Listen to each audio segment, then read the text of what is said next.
पाकिस्तानी दुल्हन की वजह से बर्खास्त सीआरपीएफ जवान मुनीर अहमद ने प्रधानमंत्री नरेंद्र मोदी और गृह मंत्री अमित शाह से न्याय की मांग की है। उनका कहना है कि एक जवान के रूप में उन्हें न्याय मिलना चाहिए। उन्होंने यह भी सवाल उठाया कि उनकी शादी में क्या गैरकानूनी था। मुनीर अहमद का कहना है कि उन्होंने सीआरपीएफ को शादी की जानकारी कई महीने पहले दे दी थी, फिर भी उन्हें बर्खास्त किया गया है।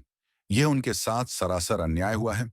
मुनीर अहमद ने सीआरपीएफ पर आरोप लगाते हुए कहा है कि मैंने सूचना दी, मेरे पास सबूत हैं, मैंने सभी उचित माध्यमों का पालन किया और शादी के पूरे दस्तावेज जमा किए। मेरे साथ अन्याय हुआ है। वहीं सीआरपीएफ का आरोप है कि मुनीर अहमद ने पाकिस्तानी नागरिक से अपनी शादी की बात छिपाई, साथ ही अपनी पत्नी के वीजा के खत्म होने के बाद भी उसे देश में रखा। सीआरपीएफ अधिकारियों ने इसे राष्ट्रीय सुरक्षा के लिए खतरनाक बताया और मुनीर अहमद को बर्खास्त कर दिया। मामला यह है कि मुनीर अहमद की शादी पाकिस्तानी नागरिक मीनल खान से हुई थी। मीनल खान उनकी बुआ की बेटी हैं, जिनसे उन्होंने वीडियो कॉल पर शादी की थी। यह शादी मई 2024 में हुई थी। इस साल फरवरी में मीनल खान वाघा अटारी बॉर्डर के रास्ते भारत आईं और मुनीर के साथ रहने लगीं। उनका 15 दिन का वीजा मार्च में समाप्त हो गया। मुनीर ने इसके बाद मीनल के लिए लॉन्ग टर्म वीजा के लिए आवेदन किया।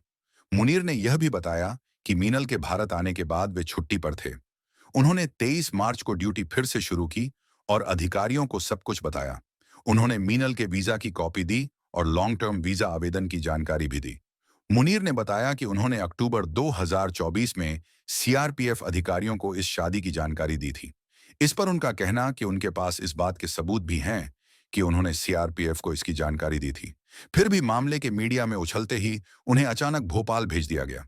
इसके लिए उन्हें 15 दिन का ज्वाइनिंग पीरियड भी नहीं दिया गया, न ही उन्हें ट्रेन टिकट प्रदान किया गया।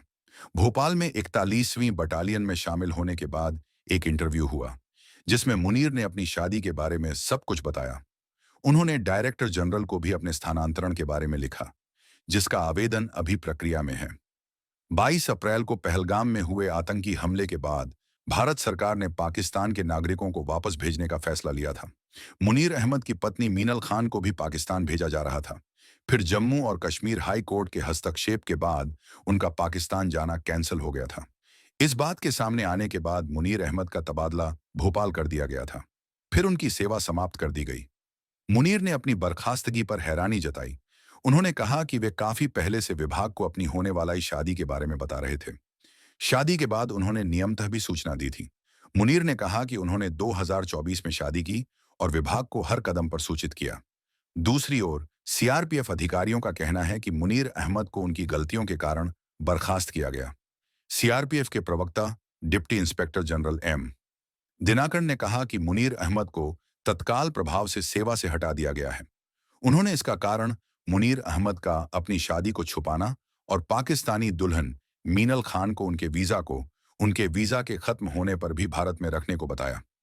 दिनाकरन ने कहा कि मुनीर ने सेवा नियमों का उल्लंघन किया है। यह सब राष्ट्रीय सुरक्षा के लिए हानिकारक है। मिली हुई सूचनाओं के मुताबिक मुनीर को हटाने के लिए उन नियमों का इस्तेमाल किया गया है जिसमें जांच की जरूरत नहीं होती है। ये मामला कई सवाल उठाता है। एक तरफ मुनीर का दावा है कि उन्होंने अपनी शादी और मीनल के वीजा की स्थिति के बारे में पारदर्शिता बरती। दूसरी तरफ सीआरपीएफ का कहना है कि मुनीर ने जानकारी छुपाई। वीजा खत्म होने के बाद भी मीनल को भारत में रखा। इस लिहाज से यह कदम राष्ट्रीय सुरक्षा के खिलाफ है। हालांकि उनकी पत्नी मीनल खान को हाई कोर्ट से राहत मिल गई है, पर मुनीर की नौकरी पर तलवार लटकी हुई है।